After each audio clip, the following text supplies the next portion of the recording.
This podcast is brought to you by North Carolina's electric cooperatives.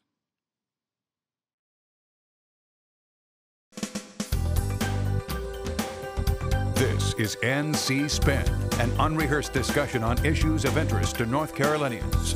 Now, here is your moderator, Tom Campbell.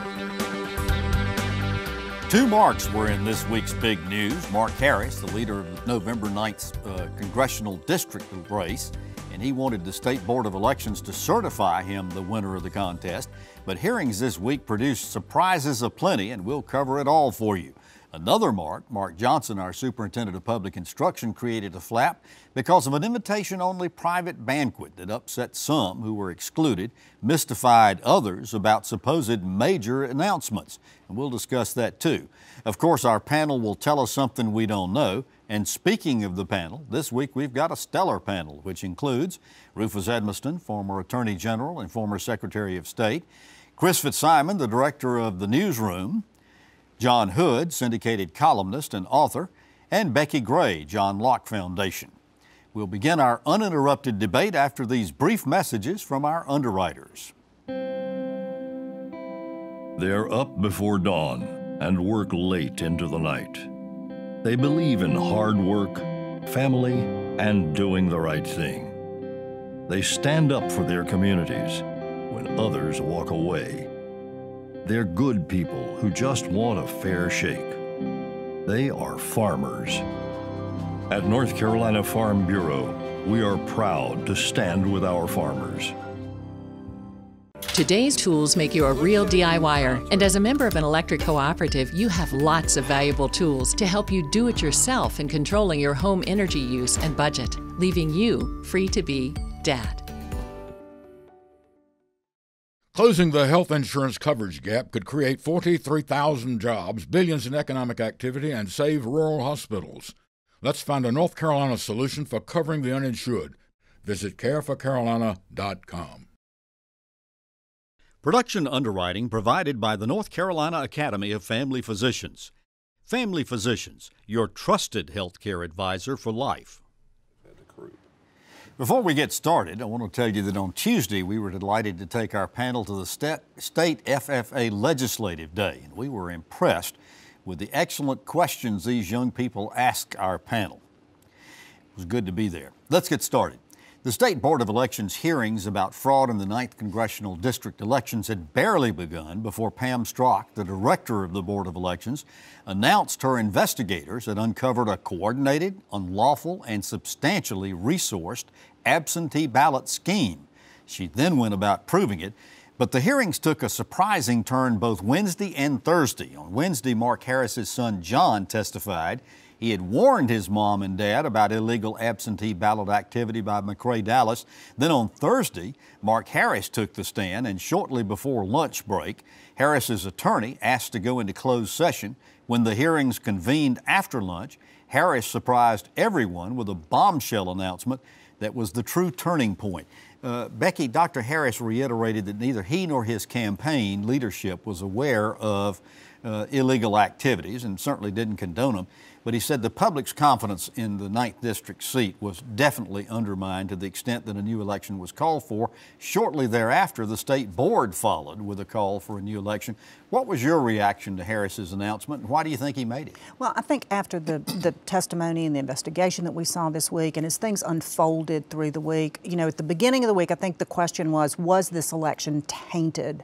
And what exactly does that mean? I think by the end of the investigation, it was pretty clear that this election was tainted, and the only way to fix it would be with the new election. And as you saw too, I mean, just it was heartbreaking to watch, and the toll that it's taken on Mark Harris as a candidate and as a person. I mean, you know, he's had illness, he had an infection, he's had strokes. You know, then the family with John Harris with his son testifying. I mean, you know, it was a surprise to hear him say that, but sort of as we've had a day or two to look back on it, there really was no other way to end this. Yeah, I was going to say, Rufus, you've been involved in a lot of trials as Attorney General, but wouldn't you agree that the turning point was sort of John Harris's testimony on Wednesday, that he had warned his parents about this activity? Well, John, it reminded me of a modern Greek tragedy. It had all the drama you can think of, and the turning point came when the young man got up there, and you know something's been going on with the family. You saw the camera flash to the tearful father, and then you just knew that somebody knew something that we didn't all know. And very frankly, I'm tired of this thing being in the national news. This morning, I know it. NPR, All over. NPR said, "What's next in North Carolina?" All the Post, we the Times, all the that. networks. Chris, I just want it over. Chris, do you think if Harris had not made the announcement Thursday that called for a new election, that the board would have decided that? Was the evidence so preponderant they would have decided that? I think the evidence was that for whether it was health reasons or political reasons or whatever, we could take Mark Harris at his word. He wasn't truthful in his testimony. That became clear. His lawyers turned in documents at the last minute that they had been withholding. That became clear.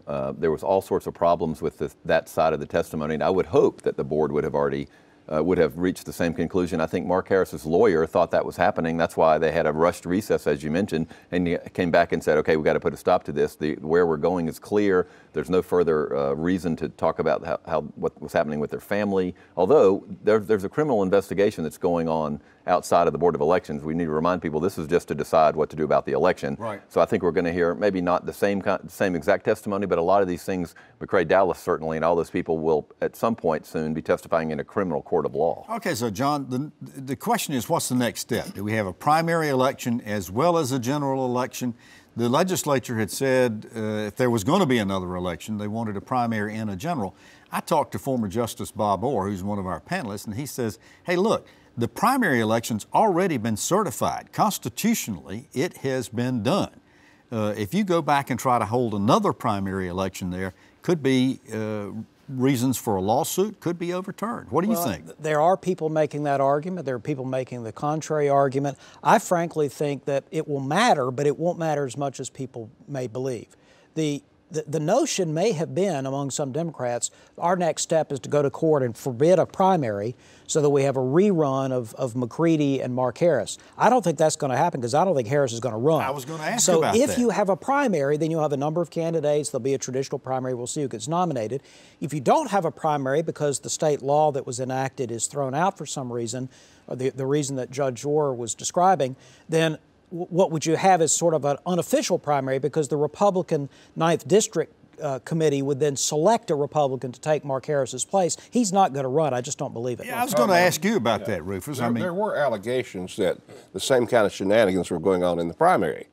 So I'm not sure that I agree with Justice Orr because if it Well, true, but you can still go back after a certification and the House could still take some action on it. Keep in mind that the U.S. House response never happened. So I saw some news reporting completely got this wrong, including National Public Radio, who seemed to think the U.S. House had a role. They didn't have any role in this because it never got to them. It never got there. But what happens if Mark Harris submits something to the U.S. House and says, I'm not going to run and I'm not going to serve? Okay, well, then they could order a new election that would start with a primary, and that would absolutely be constitutional. John said he didn't think Mark Harris would run again, largely because of health, possibly for other reasons.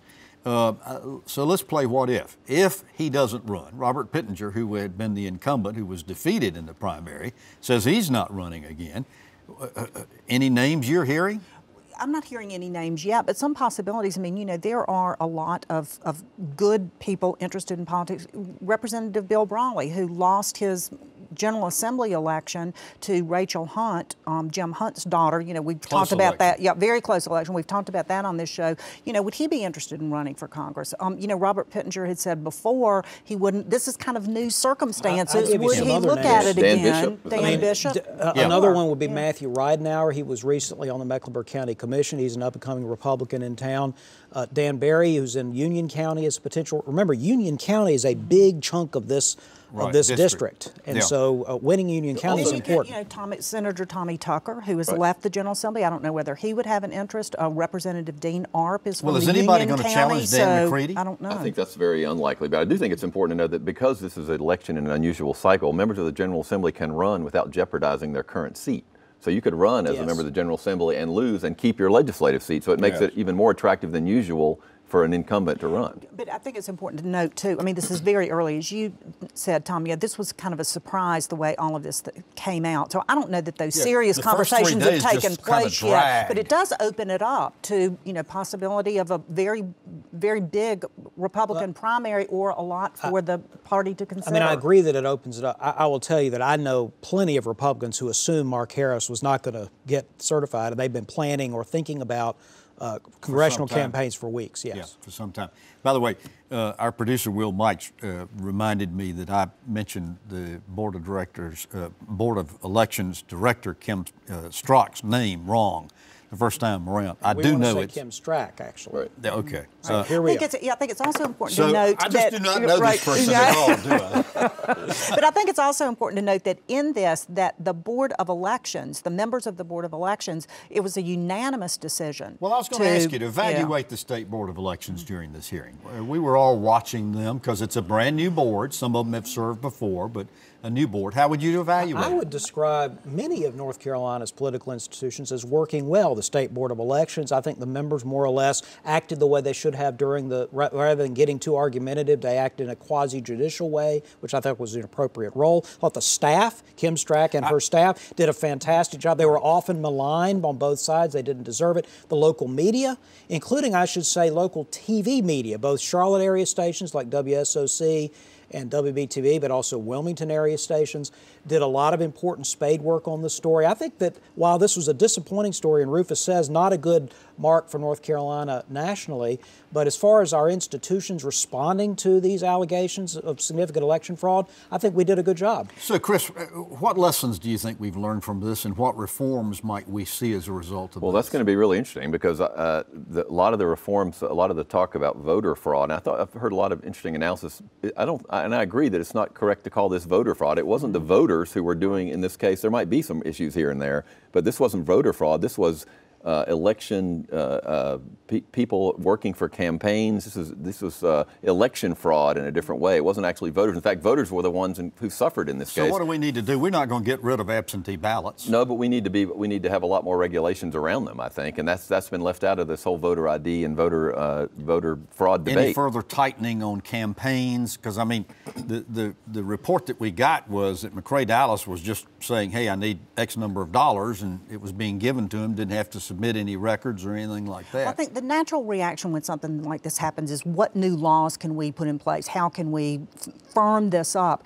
And I think we need to take a step back from that, to be honest with you. I think we need to look at the laws that are in place. You know, one thing, this isn't over. As Chris mentioned, there's going to be a criminal investigation. People will go to jail. A lot of these things are illegal today, and I think that some people are going to pay a big penalty for those. So before we rush to making all these new laws, let's make sure that we understand the laws that are in place and that those were enforced appropriately before we... One question I got... There is a kind of a silver lining here, which, and Rufus was referring to the national reputation problem, but I'll tell you something. North Carolina's fiasco here may very well have a silver lining, which is, remember, ballot harvesting is now legal in a number of states. The progressive side of the aisle has been pushing ballot harvesting in California and a variety of other states, and maybe now they will know this is a dangerous thing. They should not allow it. Rufus, I want to talk about the issue from the standpoint of Bob Cordell, chairman of this new state board,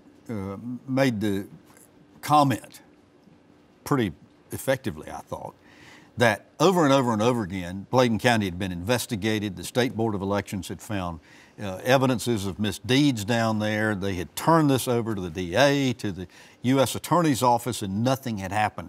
You think anything is going to result such that when they find evidences of fraud or misdoing, that they can force some sort of investigation or get something done? Because, I mean, it's ridiculous for the state board to be turning in findings and then nothing happens. First of all, Bob Cordell is an excellent chairman. There's no doubt about that. He's got the experience.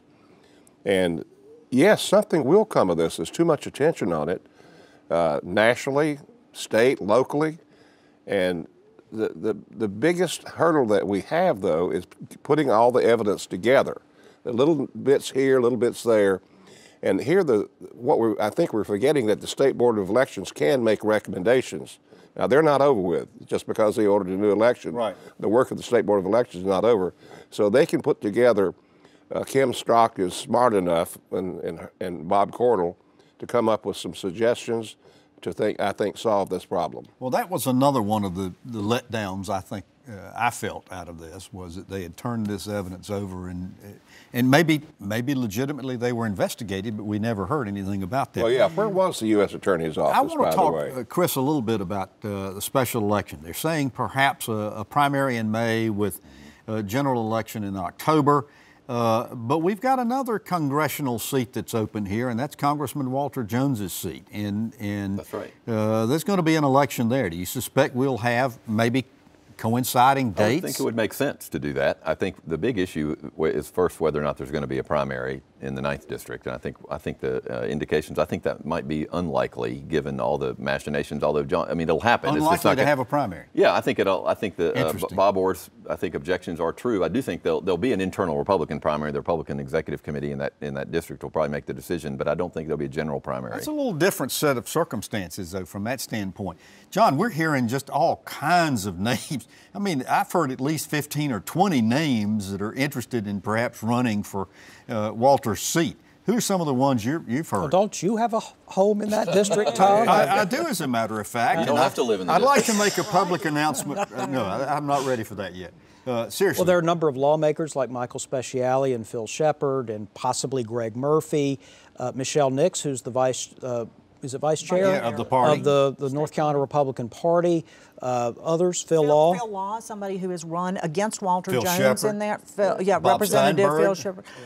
He lives in that district. I don't know. I mean, I think you're right. We may see another scenario that we had in it's the district that Ted Budd won, with so many candidates in there that, the winner could walk Y'all away with it mentioned with Harry Brown? 17%. Harry Brown. His name has been mentioned. He says he's not interested, but who knows what could happen there. But, I think it's important to note, I think all of those names we've mentioned are good candidates, bring a lot to the field, and so I think the really good news for the voters of District 3 is they're going to have a lot of good choices to choose from. Chris, the only Democrat I've heard mentioned here is Scott Thomas from Newbern, District Attorney down in Craven County. Any others? No, I haven't heard any others, but remember, this is an overwhelmingly Republican district. So I think that this would be an opportunity for a Democrat to run and get his or her name out there and with some money and maybe for something else, but it's a pretty steep climb for the Democrats. So there is another name, Tom, that I just thought of, George Parrott. He ran one time and is a businessman from down east. He used to work for the Secretary of State's office and for Senator Harold Hardison. And I am going to predict that he will announce before a week is out. George Parrott, originally from where the parrots are from. Okay. That might be. Narrowed that down that for might us. be Kent We've been Student. there. Well, let's switch topics here a little bit. There's several education issues we want to discuss, but the one that's grabbing the most headlines was news about an innovation in leadership dinner at the Raleigh Convention Center last Tuesday night. About 700 people were invited, and Superintendent Mark Johnson promised a major announcement. But many teachers were upset because not only did they not receive an invitation, but when they tried to register for a ticket, they were turned down. Chris, there were many who were wanting to come, but were told there was no room available. What was the reason they couldn't get a ticket? Well, I don't know. You'd have to ask the superintendent. I think because he wanted a controlled audience. I couldn't decide if this was a campaign speech or event to kick off his campaign, either for re-election or lieutenant governor, or just some kind of media stunt. Because when you really think to what he released, there was nothing. He wants to give teachers a 5% raise, which is on the platform of every candidate, Republican and Democrat in the state. He didn't mention he also announced a PR campaign to make it, again, people want to be teachers again, but he didn't address some of the really fundamental things facing teachers. For example, teachers who start in 2021 are no longer part of the state retirement system, which is going to make it harder. The General Assembly eliminated that. There's all sorts of, we've talked about on the show before, if you teach at a poor school, odds are your school will be branded failing. There's all sorts of things we could do that didn't make it into his proposal. So I'm not sure what we have here other than a campaign event. Wait a minute. Teachers aren't part of the retirement system. What do you mean? The new teachers, when you enroll to be a teacher, it's 2021. Isn't that they're no longer? I had not heard that. I believe you're right. I think I am right. All right. Are you talking about retiree health benefits? Yeah.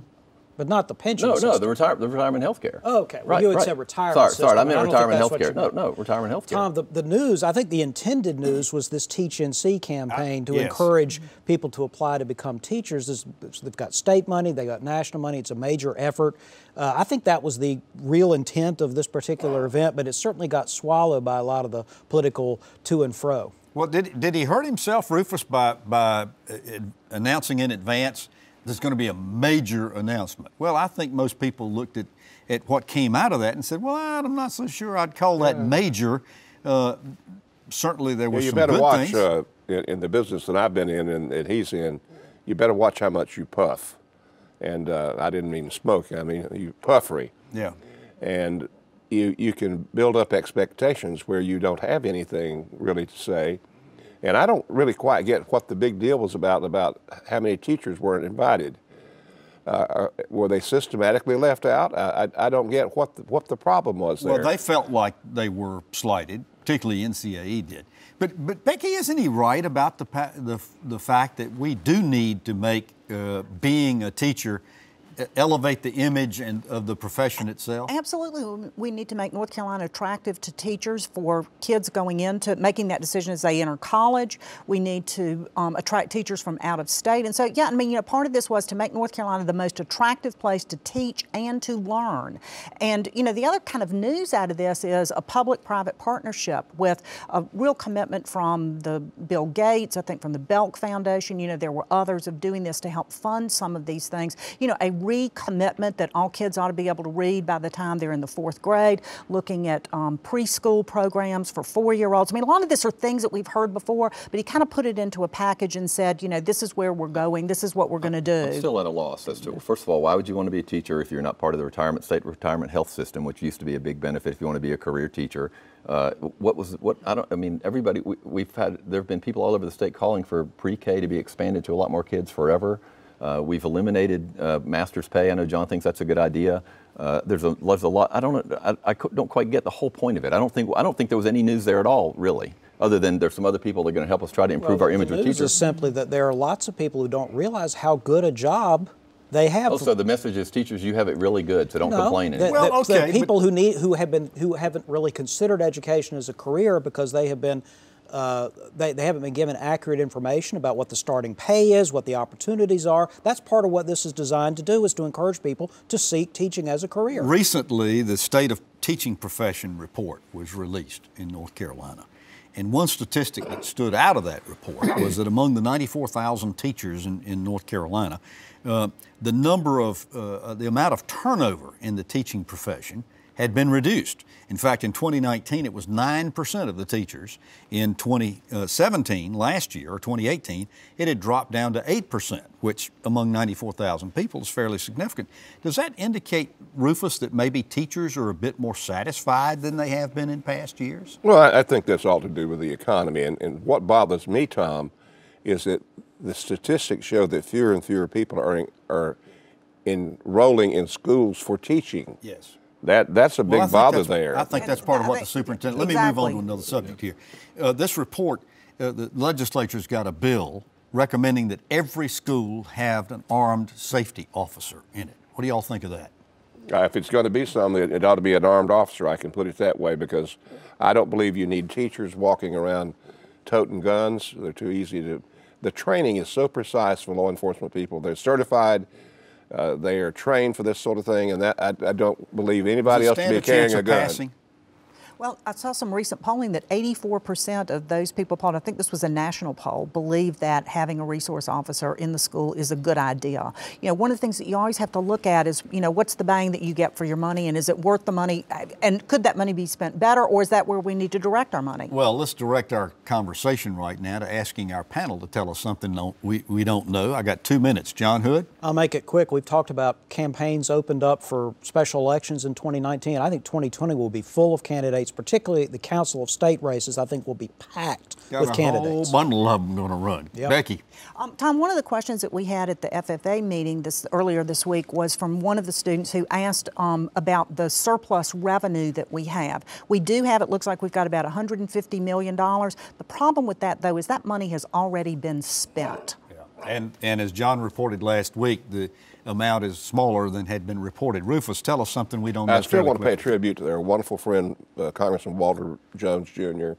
We had a funeral. Spoke at his funeral, and we had a person who believed in what they believed and didn't waver. Chris, tell us something we don't know. We currently in North Carolina have 2 vacant congressional seats. The last time North Carolina had 2 seats that were vacant in Congress was 1930 because a person died who was in office who was the last living Civil War veteran to serve in Congress. Wow. Well, you've heard our spin on the issues of the day. To stay informed all during the week, sign up for our free weekly email newsletter. Give your feedback and read my weekly column. Be sure to visit our website, ncspin.com, or catch NC Spin on Facebook and join us next week when we have more balanced debate for the Old North State. Until that time, stay informed and watch out for the spin.